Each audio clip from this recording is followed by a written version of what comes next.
Hey bros, it's Gerald. So in this video, I'm going to talk about 6 tips on how you can save a lot of money like a local Singaporean. Yeah, I have a lot of friends who come to Singapore. Back when I was schooling, I have friends who come over on exchanges, like exchange trips. I'll bring them around, show them what Singapore has to offer. And now that I've graduated, I have friends who come here for work. I also have a lot of clients who come to me and ask like, hey, recommend places to stay on the budget. And I figured this video will actually help a lot of you guys save a lot when living in Singapore. So Singapore can be a really expensive place if you don't know where you want to save or where you can save on, but it can also be really affordable. So I think the country as a whole has done a great job in ensuring that, hey, if you want to live on a budget, you really can. But if you want to spend, you also have the opportunity to like spend on the finest things that Singapore has to offer. So without further ado, let's get started. Alright, so first up is transport. So Singapore has a reputation for being notorious on the car taxes. So if you buy a car in Singapore, you expect to spend at least $2,000 a month on transport if you buy like a really small car. But if you go through public transport, I've never seen anyone spend more than $300 a month. Yeah, in fact, in Singapore, it even makes more sense to get a cab. So you can use apps like Grab or Gojek or Ride in Singapore, and you get, I think Kada is one of the cheaper ones, or ComfortDelGro, right? So all these are very cheap apps which you can use to take taxi if you're in a rush for time instead of getting your own car. In terms of public transport, here's a pro tip. Use your debit card, your international credit cards. Ideally one with Singapore currency inside, such as like Revolut or Wise, where they give you very favorable exchange rate. Don't buy those single-use tickets from your MRT stations. Those are at a premium, and they're inconvenient, right? Where you can just use your card. In fact, you don't even need to register your cards. You can just use Apple Pay if Apple Pay is enabled, and just pay it. Even as a foreigner, it works. That way it's so much more convenient and you save a lot of money. If you don't have an account, you can sign up with the referral link below. It helps this channel out at no cost to you. So here's a little bit of the Singapore view. I know I'm a little bit dark, but it's sunny day. So second thing is short-term housing. You can see over here, these are HDBs, your public housing. And honestly, public housings are really good. Like in Singapore, there's no bad perception. I think in a lot of countries, people have this perception that public housing is bad, it's terrible, it is just not a place you want to live in. But in Singapore, a lot of public housing, they're fantastic. But there's a big catch. In public housing, you cannot do short-term stays. So if you want to stay, let's say for like 1 week, 2 weeks, you're on a holiday, you can't live in HDBs because the government mandated like there are certain minimum lease periods. The private housing like condos and landed properties, it's 3 months. For HDBs, it's 6 months at least. So if you're here on a short stay, what you can consider would be hostels if you're on a budget, or service apartments. So service apartments or hotels are like your cheapest or best option for short-term stays. So if you find those 1 week stays on Airbnb, please be careful. They're probably illegal unless they're service apartments or hotels in Singapore. Now onto cheap long-term public housing.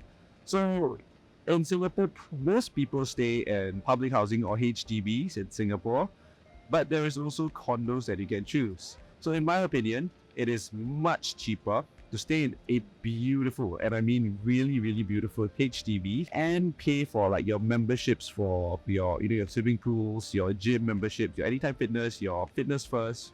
Overall, it's much cheaper. And here's the reason why. Because most of the time when HDBs are built, a lot of cheap amenities are built around it. This means that you get access to cheap food. Government is also very conscious on transport, right? So that means amenities and travel is taken care of. So you don't have to worry like, it's not accessible. Another benefit is that you also get to live near locals, and a lot of HDBs have like a common corridor. So you get to say hi to your neighbors. And if you want to live really like Singaporeans where we save a lot, we try to live on the outskirts of Singapore. So instead of staying, like Singapore, there's core central, and then there's like the fringe city, as well as the outskirts. Outskirts is where a lot of Singaporeans stay, like no foreigners stay there pretty much. Places like Punggol, Woodlands, your Tampines, these are areas where you get to see a lot of locals, and everything is relatively cheaper, a lot cheaper than in town. You're looking at like half price So you can easily find meals for like $3, $4. You can get by easily there. Just to give you some perspective, if you want to find like a single room in the outskirts of Singapore, you can find one for about $1,000. Master bedroom maybe for about 1,003. And let's say you're going to find like a 3-bedroom, right? 3-bedroom, 1,000 square feet unit. Nicely renovated, you should be able to find one easily within $3,500 to $4,000 in the outskirts. Whereas if you try to find like, let's say, condominiums in town or where a lot of expats live, that figure would easily, and I mean easily, hit like $6,000 to $7,000, sometimes even $8,000 near the city center. Not to mention, if you want to save, you would try to find condos that are in a relatively more seedy area near the red light districts. There are condos, but they will still charge like $4,500 in a more dangerous part and more seedy part of Singapore. I mean, overall, Singapore is safe everywhere, but still, would you want to, live near a red light district? Your partner, your kids may not be very comfortable with that. Some of the tips when finding long-term accommodation in Singapore is that you can definitely find places on your own. Just be careful. Singapore, there are a lot of scams. There are a lot of landlords who don't know how to protect or they invade on your privacy, or they're just, outright wrong. So if you don't know how to protect your own interests, you can read up, or you can get a professional agent to help you ensure that your rights are protected. Cough, cough, me. Alright, this point of view is quite nice, so we can enjoy the view. So we can see there are buildings that are about to be developed. So this building under construction in Singapore. This should be HDBs, clearly HDB because it's block guarded. But yeah, we can see there's a nice sports complex right beside it. So awesome, it's convenient. Tip number 4 is how to find cheap food. So for cheap food, right, actually there's different tiers. I think most foreigners would know that, you can find cheap foods in hawker centers. But hawker centers have different tiers. Those in town area, hawker centers there are like, in my opinion, a rip-off. It's super expensive, like $7 a meal. That's crazy, right? $8 a meal. Relatively speaking, cheap. But I can find meals for like $2.50, $2 even. Places where you can find the cheapest of the cheap meals would be where your bus captains eat. So in Singapore, the public transport staff, they have their own canteens near the MRT station. So those bus captain canteens, those are like super cheap. You're looking like $2.50 and you get a very wholesome meal. $5, you really feast like a king over there. The other place that is also super cheap would be your student canteens. But this is subjective, right? Not every student canteen is cheap. The student canteen in town, that's quite expensive. But if you go to like NUS, SIM, and NTU, those student canteens are cheap. So next tier up would be your hawker centers, but more specifically, your very not air-conditioned hawker centers. These places would be like your old airport roads, your Bedok 85, your Ang Mo Kio hawker centers. All these are really cheap. You can, like everywhere, if you want to buy like meals, usually it's $4 a meal. And if you want to eat those that are in town, which is your what's the big club in town again? Lau Pa Sat. That place will cost you maybe closer to $7 if you want to get a meal over there. So that's almost double the price. But in town, that's still one of the cheapest options that you can find. Next up, slightly above this will be your coffee shops. So coffee shops that are, again, different tiers. The ones by your neighborhoods, those outdoor, not air-conditioned ones are a lot cheaper. I think you can usually find your meals about $5.